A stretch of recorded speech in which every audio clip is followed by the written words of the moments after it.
नमस्ते दोस्तों, मैं हूं जीवन ठाकुर और दोस्तों आज हम लोग पढ़ने जा रहे हैं बहुत ही खूबसूरत स्टोरी हमारे पास जिसका नाम है मेरा अहोभाग्य। दोस्तों मेरा अहोभाग्य का मतलब होता है मेरी अच्छी किस्मत। तो दोस्तों यहाँ पे हमारे जो राइटर साहब है चंद्रगुप्त विद्यालंकार जी ने मेरा अहोभाग्य इसलिए कहा है क्योंकि उन्हें हमारे देश के महान कवि में से एक रविन्द्रनाथ टैगोर जी से मिलने का मौका मिलता है। दोस्तों रविन्द्रनाथ टैगोर जी के बारे में आपको कुछ बातें याद रखनी होंगी जो कि बहुत ही ज़्यादा इंपॉर्टेंट है।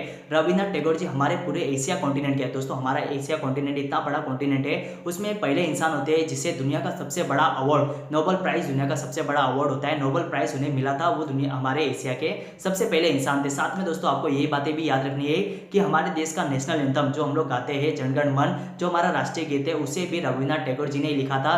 साथ में दोस्तों कितनी इंपॉर्टेंट बात है आपको ये भी याद रखनी है हमारे देश का नेशनल एंथम लिखने के साथ साथ ही बांग्लादेश का नेशनल एंथम भी रविन्द्रनाथ टैगोर जी ने ही लिखा था। तो दोस्तों हमारे देश के लोग तो रविन्द्रनाथ टैगोर जी को बहुत ही मानते थे। साथ में दोस्तों सोचिए आप लोग बाहर देश के लोग भी हमारे रविन्द्रनाथ टैगोर जी को बहुत माना करते थे। तो दोस्तों इतने बड़े इंसान से मिलना कितनी बड़ी किस्मत की बात होगी।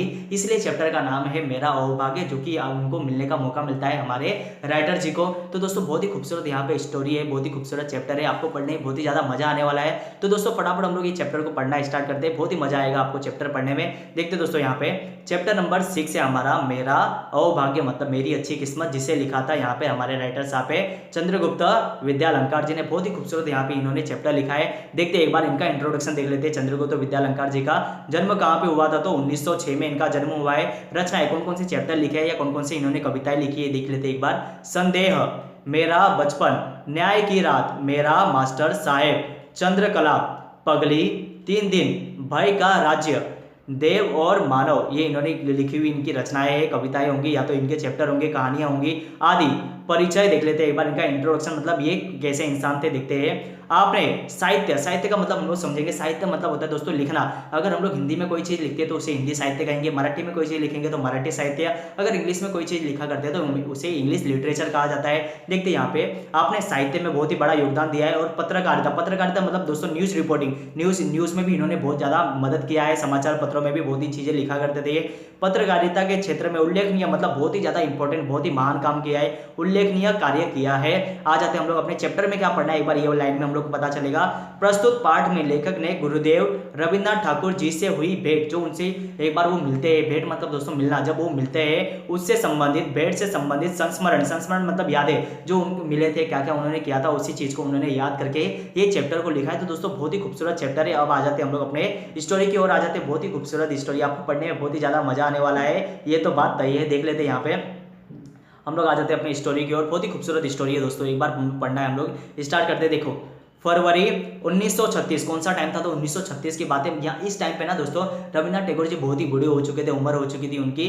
देखते हैं 1936 में मुझे शांति निकेतन जाना था। 1936 में इन्हें शांति निकेतन जाने का मौका मिलता है जहाँ पे रविन्द्रनाथ टैगोर जी रहते हैं। देखते हैं वहाँ एक साहित्यिक अभी हम लोग बात कर चुके हैं जहाँ पे राइटर लोग या तो कवि लोग होंगे या तो राइटर लोग, उन लोग का एक प्रोग्राम होने वाला था साहित्यिक कार्यक्रम जहाँ पे कौन मिलेंगे दोस्तों, या तो राइटर मिलेंगे या तो कवि लोग मिलेंगे, पोएट लोग मिलेंगे। साहित्यिक कार्यक्रम होने वाला था, एक प्रोग्राम वहाँ पे होने वाला था। मैं बहुत ही उल्लसित मतलब होता है बहुत ही ज्यादा खुशी था कि वहाँ पे उन्हें पता चला था कि जो वहाँ के अध्यक्ष होंगे, जो प्रोग्राम जिन्होंने रखा हुआ है वो प्रोग्राम रविन्द्रनाथ टैगोर जी ने रखा हुआ है। तो वहाँ के प्रेसिडेंट भी कौन होंगे, जो प्रोग्राम को चलाएंगे वो प्रेसिडेंट कौन होने वाले थे, रविन्द्रनाथ ठाकुर जी होने वाले थे।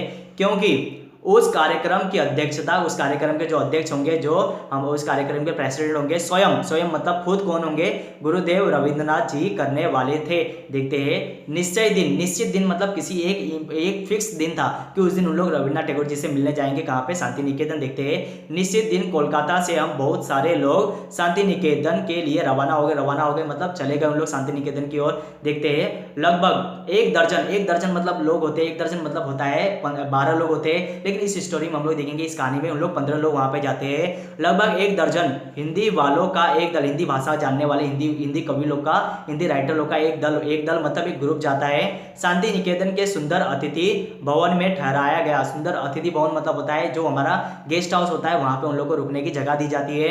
यह अतिथि भवन अशोक वृक्ष, एक ट्री होती है दोस्तों, अशोका की ट्री होती है, वो अशोका ट्री के एकदम बीचों बीच में था। देखते हैं अशोका ट्री के एकदम बीचों बीच जो उनको रहने का गेस्ट हाउस था वो बनाया गया था। देखते हैं यहाँ पे क्या लिखा है।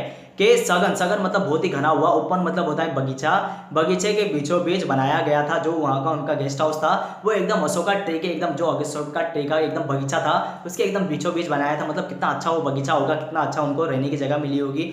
बहुत ही सुंदर बड़ी अच्छी और अच्छी इमारत थी वो जहाँ पे उनको ठहराया गया था। वो बहुत ही ज़्यादा सुंदर थी, बहुत ही बड़ी थी और साथ साथ में बहुत ही अच्छी थी, ऐसा कहते हैं ये। जैसा सोचा था वैसा ही पाया, जैसा सोचा था शांति निकेतन होगा वैसा ही उनको वहाँ पे मिलता भी है।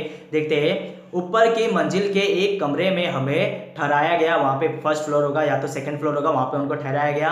कमरे के बाहर एक विस्तृत मतलब होता है बहुत ही बड़ा बरामदा मतलब होता है गैलरी, जो वहाँ पे खड़े होकर हम लोग सामने का नजारा देख सकते हैं। विस्तृत बरामदा था। बरामदे में खड़े होकर अगर बाहर देखा जाए तो सामने ही सघन बकुल वृक्ष दिखाई देते। बकुल वृक्ष मतलब एक ट्री होती है, वो वहाँ पे सामने आपको दिखाई देगा। आप लोग गैलरी में खड़े होंगे तो आपको सीधा कौन दिखाई देने वाला है, बकुल वृक्षों का वहाँ पे बगीचा होगा वो आपको दिखाई देगा। दूसरे दिन प्रातः काल मतलब एकदम सुबह सुबह ही हमें बताया गया कि गुरुदेव का स्वास्थ्य ठीक नहीं है, मतलब उनकी हेल्थ अच्छी नहीं है। दोस्तों बूढ़े हो चुके थे वो उस टाइम पे, तो स्वास्थ्य ठीक नहीं था। तो अब उन्हें बताया गया कि कार्यक्रम में वो रविन्द्रनाथ टैगोर जी आ नहीं सकते, रविन्द्रनाथ ठाकुर जी नहीं आ पाएंगे। अतः कार्यक्रम की बैठक में वो नहीं आ पाएंगे, ऐसा उन्हें पता चलता है। कार्यक्रम देखते हैं यहाँ पे, अतः कार्यक्रम की बैठक में वे नहीं आ पाएंगे ऐसा उनको पता चलता है। मैं बहुत निराश हो गया क्योंकि उनका सपना होता है उनसे मिलने का, वो उनके आइडल होते हैं जिन्हें वो बहुत ज़्यादा मानते हैं, तो वो उनसे अभी मिल नहीं पाएंगे ऐसा उनको लगता है। मैं बहुत निराश हो गया तथापि हमें जब मालूम पड़ा और फिर जब हमें मालूम पड़ता है कि वो उन्हें मिलने वाले हैं और हमें जब यह मालूम पड़ा कि उनके डॉक्टर ने हम लोगों को केवल 15 मिनटों का समय दिया है, उनसे बातचीत करने के लिए सिर्फ 15 मिनट का टाइम दिया, तो ये वापस से खुश हो जाते हैं हमारे राइटर साहब, जिनमें गुरुदेव को दर्शन मतलब गुरुदेव को देखने को मिलेगा। दर्शन मतलब उनको फेस टू फेस हम लोग देख पाएंगे तथा उनके साथ संक्षिप्त मतलब होता है बहुत ही ज़्यादा छोटी वार्तालाप मतलब बातचीत हो सकता है, उनसे बातचीत करने का भी मौका मिलेगा। 15 मिनट का टाइम है हमारे पास। तब हमारी खुशी का ठिकाना न रहा मतलब होता है हम लोग की खुशी मतलब बहुत ही ज़्यादा हमें खुशी होने लगी, बहुत ही अत्यधिक खुशी होने लगी। हम बेसब्री से उस क्षण का इंतजार करने लगे, हमें बहुत सब्र ही नहीं हो रहा था, हम लोग वेट ही नहीं कर पा रहे थे कब हम लोग रविन्द्रनाथ टैगोर जी से मिल पाए। बेसब्री मतलब हम लोग बेताब हो गए थे मिलने के लिए। देखते हैं यहाँ पे, अब आ जाते हैं हम लोग नेक्स्ट लाइन की ओर। मध्याह्न मतलब एकदम शाम होने आई है। मध्याह्न के बाद गुरुदेव की भेंट हुई। मध्याह्न के बाद मतलब गुरुजी से मिलने का मौका मिलता है। एकदम इवनिंग होने वाली है, करीब 4 बजे होंगे, करीब 4 बजे के टाइम होता है। गुरुदेव की धारणा थी कि कुछ 2-3 आदमी होंगे। गुरुदेव की धारणा थी मतलब गुरुदेव सोच रहे थे कि 2-3 लोग ही होंगे, लेकिन जब उनको पता चलता है हम लोग 14-15 लोग हैं, तो देखते हैं यहाँ पे। पर जब उन्होंने हम 14 जनों को देखा, जब वो 14 लोगों को देखते हैं, हम लोग पूरे टोटल कितने लोग थे, 14 लोग थे। जब उन लोग को देखते हैं 14 लोगों को, तो वो क्या बोलते हैं देखते हैं। गुरुदेव जी यहाँ पे बात बताएंगे, गुरुदेव जी क्या कहेंगे देखते हैं। यहाँ पे आ जाते हैं हम लोग यहाँ पे नेक्स्ट पैराग्राफ की ओर आ जाते हैं। देखते हैं जब 14 लोगों को देखते हैं तो गुरुदेव जी क्या कहते हैं, देखा तो मजाक में उन्होंने कहा अब मेरी क्षमता दरबार लगाने की नहीं रही। मतलब दरबार का मतलब होता है बहुत ज़्यादा लोग वहाँ पे आके आपसे बातें करेंगे, तो ऐसा कहते हैं कि मैं ज़्यादा लोगों से मिल नहीं सकता, ऐसा मजाक में कहते हैं दोस्तों। यहाँ पे उनको भी मिलना अच्छा लगता है लोगों से। इस मकान में जगह की भी कमी है और कहते हैं इस छोटा सा मकान है, इसमें लोग ज़्यादा बैठ नहीं सकते। फिर हम सबको गुरुदेव से परिचय कराया गया, हम सब लोगों से गुरुदेव से इंट्रोडक्शन कराया गया, हम लोग से बातचीत करवाया गया। बाद में वार्तालाप शुरू हुई और बाद में बातचीत करना स्टार्ट हुआ। सबसे पहले इंट्रोडक्शन कराया गया, कौन कहाँ से आया है, कौन किसका नाम क्या है ये बताया गया। फिर बाद में बातचीत करना हम लोग स्टार्ट करते हैं। चर्चा के दौरान गुरुदेव बताने लगे, अब से 50 साल पहले की बात है। जब दोस्तों क्या बताते दिखते हैं, जब मैंने कहानी लिखना शुरू किया था, तो जब ये रविन्द्रनाथ टैगोर जी ने 50 साल पहले कहानी लिखना स्टार्ट किया था दोस्तों, बांग्ला भाषा में सबसे पहले ये लिखना स्टार्ट करते हैं। तो बांग्ला भाषा में कोई भी इनसे पहले कोई भी राइटर नहीं होता, 1-2 राइटर को छोड़ के कोई भी बांग्लादेश में बांग्ला भाषा में लिखने वाला कोई भी राइटर होता नहीं है। पहले जब मैंने कहानियां लिखना शुरू किया था तब इस क्षेत्र में एक ही आदमी था। मतलब इस क्षेत्र में मतलब लिखने के क्षेत्र में 1-2 ही इंसान उनको मिलता था। मेरी प्रारंभिक मतलब स्टार्टिंग में जो कहानियां लिखते थे, मेरी प्रारंभिक कहानियों में ग्रामीण जीवन के संसर्ग का ही वर्णन होता है। ग्रामीण जीवन मतलब गांव के लोग किस प्रकार रहते थे, गांव की समस्याएं, गांव में किस प्रकार की खुशियां मनाई जाती है, किस प्रकार कोई भी त्यौहार मनाया जाता है, उसके बारे में संसर्ग मतलब उसके इर्द गिर्द उनकी कहानियां होती थी। कहानियों का वर्णन मिलता था हमेशा, उसके बारे में ही पता चलता था। देखते हैं उसके बाद रविन्द्रनाथ टैगोर जी क्या कहते हैं नेक्स्ट लाइन में। उसके पहले इस तरह की कोई चीज़ बांग्ला भाषा में नहीं थी। इससे पहले उस तरह की कोई भी उसमें राइटर लोग होते ही नहीं थे, ना कोई कवि मिलता था, ना कोई राइटर मिलता था लिखने के क्षेत्र में। देखते हैं, मेरी कहानियों में ग्रामीण जनता की मनोवृत्ति के दर्शन होते हैं। मेरी रचनाओं में जो भी कहानियाँ लिखा करते हैं उसमें ग्रामीण लोगों की जो जनता होती है उनके मन की सोच कैसी होती थी, अमीर लोगों की सोच अच्छी होगी, गरीब लोगों की सोच कैसी होती थी, ये वो बातें वो ग्रामीण लोगों के बारे में बताते थे। देखते हैं यहाँ पे, उन कहानियों में कुछ ऐसी चीज है उन कहानियों में कुछ ऐसी चीजें हैं जो संसार के किसी भी देश के आदमी को भा सकती है, किसी भी इंसान को पसंद आएगी। दोस्तों जो इंसान आज जो गांव में रहने वालों की भावना होगी वही तो दोस्तों शहर में रहने वालों की भी भावना होगी। एक ही जैसी तो सबकी सोच होती है, तो सभी लोगों के वो मन को भा सकती है, सब मन को भा सकती है, मतलब सबको अच्छी लगेगी, ऐसा वो कहते हैं। आदमी को भा सकती है क्योंकि मनुष्य का स्वभाव मतलब मनुष्य का जो सोच होती है वो सभी जगह तो एक ही होती है। अमेरिका में रहने वाले लोगों की भी सोच वही होगी, जापान में रहने वाले लोगों की सोच भी वही होगी, इंडिया में रहने वाले लोगों की भी सोच एक ही तरह की होती है। मनुष्य स्वभाव तो दुनिया में हर जगह एक सा ही है, ऐसा गुरुदेव जी कहते हैं। देखते आ जाते हैं नेक्स्ट पैराग्राफ में हम लोग आ जाते हैं। अब यहाँ पे हम गुरुदेव जी क्या कहते हैं देखते हैं। गुरुदेव कुछ समय के लिए रुके, तभी अपने आप मेरे मुंह से निकल पड़ा। गुरुदेव कुछ समय के लिए रुके, तभी अपने आप मेरे मुंह से निकल पड़ा। अब इस सवाल पूछने वाले गुरुदेव जी से देखते हैं। गुरुदेव, आपके मन में काबुलीवाला इस कहानी का विचार कैसे है? काबुलीवाला इनकी बहुत ही ज़्यादा फेमस इनकी कहानी है। देखते हैं, काबुलीवाला इस कहानी का विचार कैसे आया? यह लोकप्रिय कहानी देश के सभी भाषाओं के सभी बच्चों को बहुत ही प्यारी लगती है। दोस्तों बहुत ही खूबसूरत स्टोरी। यहाँ पे काबुलीवाला इंसान होता है और उसकी एक बच्ची होती है, तो उसी के बारे में इन्होंने एक कहानी लिखी थी। और ये कहानी दोस्तों इन्होंने बस सोचते सोचते इन्होंने रविन्द्रनाथ टैगोर जी ने लिखी थी, इसके बारे में आगे इन्होंने कहा भी है। देखते हैं, बहुत ही खूबसूरत कहानी थी काबुलीवाला। देखते हैं यहाँ पे नेक्स्ट पंक्ति में आ जाते हैं, नेक्स्ट हम लोग पैराग्राफ में आ जाते हैं। गुरुदेव बोले, वह कहानी कल्पना की सृष्टि है, मतलब वो कोई रियल कहानी नहीं है, वो एक कल्पना सोची गई एक कल्पना है मेरी। देखते हैं, एक काबुलीवाला था, वह हमारे यहाँ आता था। अब यहाँ पे बस बता रहे कि काबुलीवाला जो काबुल बेचने वाला, काबुली जो चने होते हैं वो बेचने वाला इंसान हमारे यहाँ पे आता था, जहाँ पे ये रहते हैं। वह हमारे यहाँ आता था और हम सब उससे बहुत परिचित हो गए थे। हम सब लोग उससे बहुत ही ज़्यादा फेमिलियर थे, सब लोग उससे जान पहचान वाले लोग थे, हम लोग सब जानते थे उसे। मैंने सोचा कि उसकी भी एक छोटी लड़की होगी, बस इन्होंने सोचा कि उसकी एक लड़की होगी जो उसकी वो याद करता होगा। इसी के चक्कर में उन्होंने एक कहानी लिख दी थी जिसका नाम था काबुलीवाला। देखते हैं, छोटी लड़की होगी और जिसकी वह याद किया करता होगा, जिसे वो याद किया करता होगा। बस इसी चक्कर में वो एक स्टोरी लिखते हैं जो बहुत ही ज़्यादा फेमस होती है। दोस्तों हमारे इंडिया में तो बहुत ही ज़्यादा चली और बाहर देश में भी इसे बहुत ही ज़्यादा पसंद किया गया काबुलीवाला को।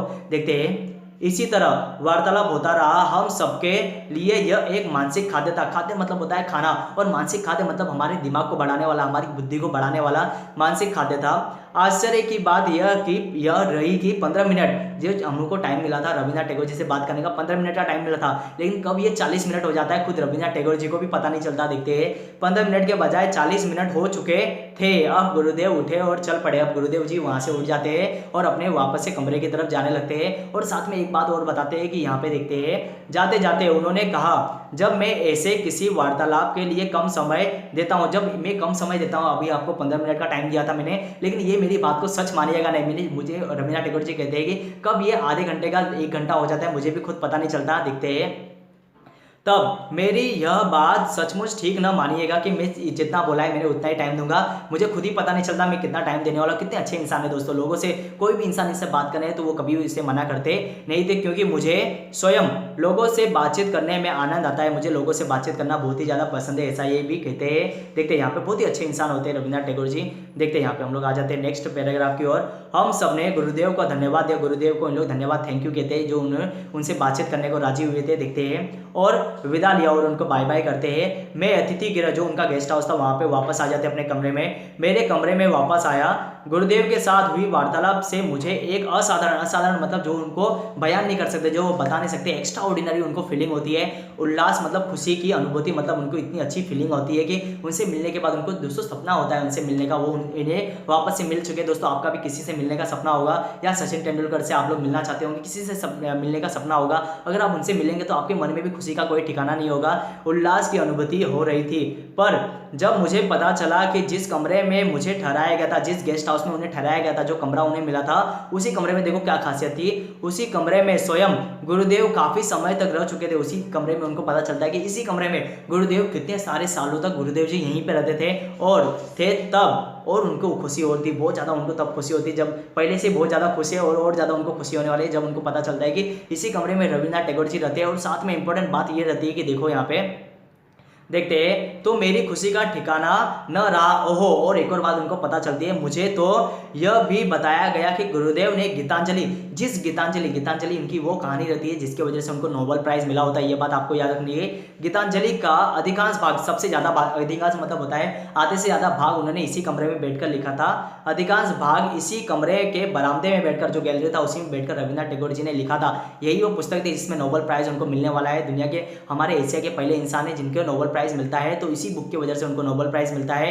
देखते दोस्तों यहाँ पे हम लोग आ जाते हैं अपनी अंतिम, जो हमारा लास्ट पैराग्राफ है उसे भी हम लोग एक बार देख लेते हैं, फिर अपने यहाँ पे स्टोरी की हम लोग खत्म करेंगे, स्टोरी को खत्म करेंगे। देखते दोस्तों यहाँ पे क्या कहते हैं रविन्द्रनाथ, यहाँ पे हमारे राइटर साहब, मैं सचमुच भाव विभोर हो उठा, मैं एकदम खुशी से एकदम झूम उठा। भाव विभोर होना मतलब खुशी से झूम उठते हैं। क्या यह सच है? क्या ये सच है? उनको खुद पे भरोसा ही नहीं होता जब उनको पता चलता है ये वही कमरा है। देखते हैं, मेरा अभाग्य, मेरी अच्छी किस्मत, यहाँ पे राइटर साहब कहते हैं मेरी ये कितनी खुशकिस्मती है, मेरी कितनी अच्छी किस्मत होगी जो मुझे यहाँ पे रुकने का मौका मिला। मेरा अभाग्य था कि मैं उसी कमरे में ठहरा था जिसमें नोबेल पुरस्कार प्राप्त गीतांजलि रची गई थी। नोबेल पुरस्कार जिस पुस्तक की वजह से राइटर जो हमारे रविन्द्रनाथ ठाकुर जी है उन्हें मिला था, वो पुस्तक उन्होंने इसी कमरे में लिखी हुई थी। इस बात पे उन्हें भरोसा ही नहीं हो रहा था। दोस्तों कितनी खूबसूरत यहाँ पे स्टोरी थी, पढ़ने में बहुत ही ज्यादा मजा आया दोस्तों मुझे, और मैं पूरी उम्मीद करता हूँ ये स्टोरी आपको भी पढ़ने में बहुत ही ज्यादा अच्छी लगी होगी। अगर दोस्तों ये आज का वीडियो आपको भी पसंद आता है तो दोस्तों हमारे वीडियो को लाइक कीजिए और हमारे चैनल को सब्सक्राइब कीजिए। आपका दोस्तों एक सब्सक्राइब हमें और ज्यादा मोटिवेट करेगा। हम लोग यूं ही इसी प्रकार आपके लिए नए नए वीडियो बनाते रहेंगे। तो दोस्तों मिलेंगे हम लोग कल के लेक्चर में, जहाँ पे हम लोग किसी और स्टोरी को, किसी और यहाँ पे कविता को कंप्लीट करने की कोशिश करेंगे। तो दोस्तों मिलेंगे हम लोग कल के लेक्चर में, तब तक के लिए दोस्तों अपना बहुत ही ज्यादा ध्यान रखें। मिलेंगे हम लोग कल के लेक्चर में।